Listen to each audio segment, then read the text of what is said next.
Good morning. My name is Captain Timothy Tyler. I'm the District 11 Commander.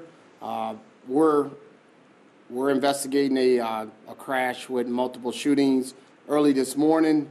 The information that I'm about to provide you is only preliminary. We're still doing the investigation. On February 12, 2019, at approximately 9:34 p.m., a Missouri law enforcement agency pursuit crossed into Illinois on the Poplar Street Bridge. The pursuit was due to an alleged kidnapping and a prior shooting in Missouri. The alleged kidnapped victim, one adult, one juvenile, were able to escape the vehicle on Illinois Route 140. The alleged kidnapped victim was found to sustain multiple gunshot wounds. The suspect continued fleeing and attempted to carjack another vehicle. The suspect shot and killed the driver of that vehicle as he was attempting to carjack that vehicle on Illinois Route 140 near Shore Creek. The suspect continued to flee down to a dead end. The suspect exited the vehicle and continued to fire shots. Officers returned shots. The suspect was ultimately found to be deceased. At this time, it is unknown if the suspect died from the officer's return of fire or a self-inflicted gunshot wound. The investigation is ongoing, and an autopsy will be conducted. So, on the suspect that was shooting at police and also injured the one female victim, his name is Leslie K. Austin, age 39, from Jefferson, Missouri. The female adult, I would not be releasing the minor, the juvenile. The female adult name is Danielle L. Smith, 33 years of age, from Jefferson City, Missouri. The victim, who was being attempted to get carjacked, his name is Gregory Price, age 67, from Florissant, Missouri. Do you have any questions of me? Could you spell those names for us? Sure. Austin, the first Leslie K. Austin.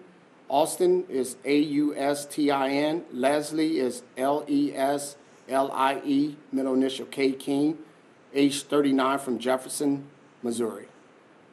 Jefferson City? Jefferson City. You keep referring to it as an attempted carjacking. Did the suspect actually get away with Mr. Price's car? He did not. Did it appear that Mr. Price fought back? No. Is there a reason why he did not get that car? No, he did not fight back. You mentioned that Danielle, had sustained multiple gunshot wounds. Yes. What's her condition? She was in surgery early this morning. We don't know her condition, but we think she's going to survive. Can you expand any bit about how Danielle and the juvenile were able to get out of the car? I don't know that. That's what we're still going through the investigation with that. But we're happy to say that the child wasn't hurt, and Danielle is receiving medical care. How old was the shot? I cannot say that. I can't release anything about the minor. No. But you would describe the juvenile as a child as opposed to a teenager? That's correct. Can you say how the child was related to Danielle?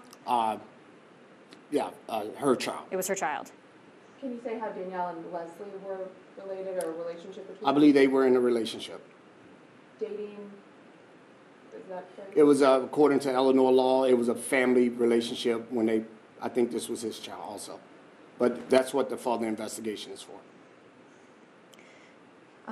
We also received some information from Bond County that there had been a time shortly after the suspect crossed into Illinois that there was a shootout, or the suspect began firing shots at other police prior to the eventual shootout that ended all of this. Can you confirm anything like that? Yes, there was. We had 3 active crime scenes. A Fairmont City police vehicle was shot. That's been investigated by the Illinois State Police Crime Lab. There was also a shooting where Mr. Price was killed, and then the last major scene was when Mr. Austin was killed. Can you talk about, I know that this initially came out for abduction and shooting in Missouri. Can you talk anything about that initial shooting? We have very minimum information about that. We're working with Jefferson City, Missouri Police Department. We're going to have another press conference or press release to make sure that the public is fully aware of everything. How were Danielle and her child located? By police officers. So had the vehicle come to a stop? Did it appear that Mr. Price had, or excuse me, Mr. Austin had let them go? That I can't say for sure, but they were able to escape from him. Okay. Was there any kind of communication with Danielle, with Ms. Smith, while she was in the car? I don't know that, ma'am. We immediately got her to the hospital. She was sedated, and she went into surgery. Okay. Where's the child right now? With family members. And just to confirm, Mr. Austin was the child's father, or is the child's father? I don't know the direct biological relations, but it was a family member. Anytime in Illinois you live with someone, you take care of someone, it's considered a family member. Excuse me if I missed this. Is there any connection between Jefferson City and Bond County with There, trying to get away, or? there is none that we know of. But, you know, that's about a 145-mile span, and it sounds like a lot of your investigation is going to be contacting all the different police departments from point A to point B. How would you describe the line of communication that you've had with all these different departments so far? Well, the great part, these relationships start, they start before incidents. So we all know the police chiefs know us. It's a phone call. We ask for information. We get information. They ask for information. We're working very closely with everyone to make sure that the best possible information is obtained and released, but most importantly, that the family receive the care, both the trauma care and also the medical care that they need.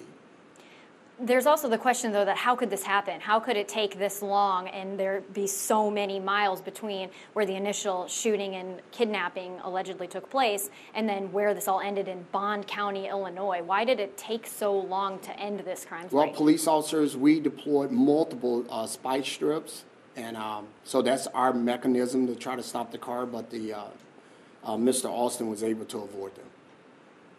On that timeline, when did the initial call come out from Jefferson City? It was at 9:34. I thought that was when they crossed into Illinois, no? Let me see real quick. Well, that's the timeline I got starting there. So, like I said, we're still working with Jefferson City to build the big timeline. Remind me, how old was Gregory Price? Gregory Price was 67. 67. Can you talk at all about the carjacking? Was it in a parking lot? Was it on the side of the road? Like, No, it was on a two-lane road. It was on a two-lane road. So was he at a stoplight or a stop sign? It was on a two-lane road. And that would be getting more into the investigations, which I don't want to disrupt the investigations. But this person was just driving along, innocent bystander in all this, and then attempted carjacking. On a happens. two-lane road. Wow. And as far as I know, you probably are going to have to be talking with Missouri authorities and everything with this, but any information so far about Leslie Austin, any criminal history, any ties to Bond County here? None. None. We had heard, I think this was from just scanner traffic last night as this was all playing out, he may have been just firing at cars as he was driving down the highway. Is that true? That's not what we have, but that's why we're doing the investigation. We have so much work to do here. We have a lot of more man hours, hundreds and hundreds of man hours to put into this.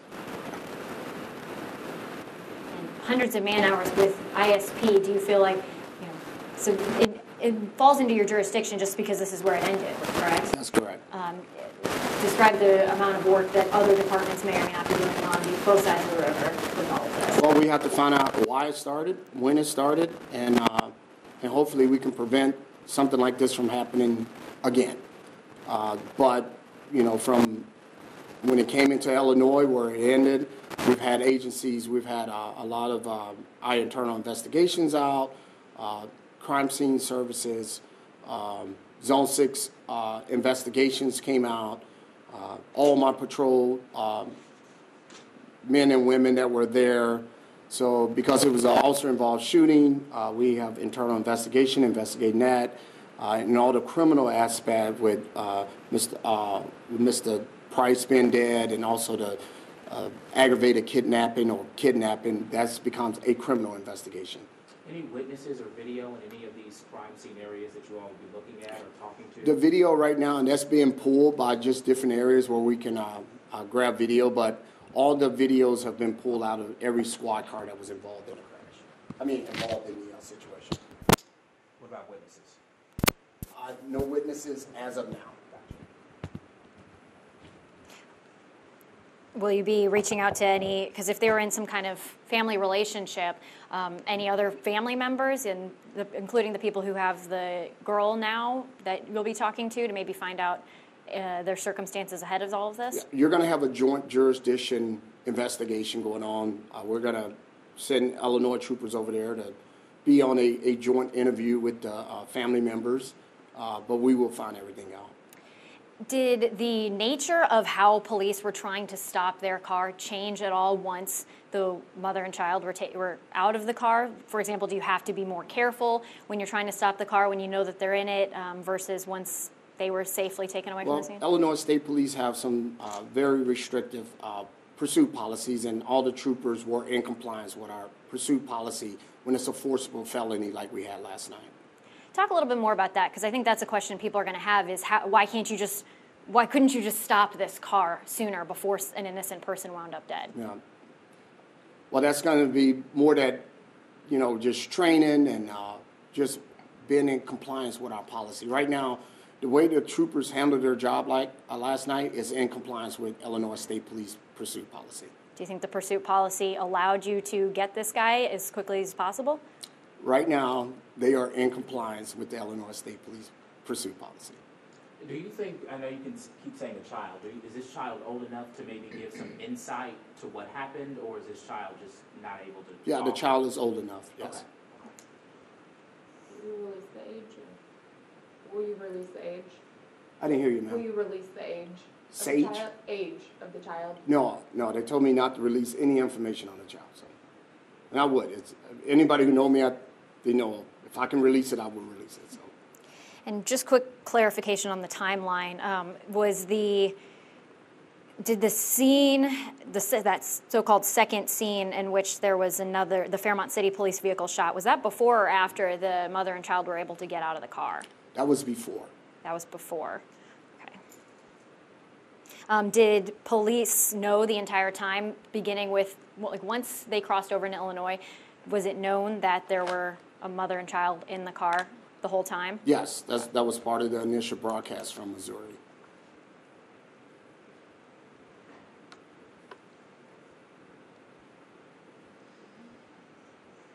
You covered it. Thank you. Thank you. Cool. Thanks so much.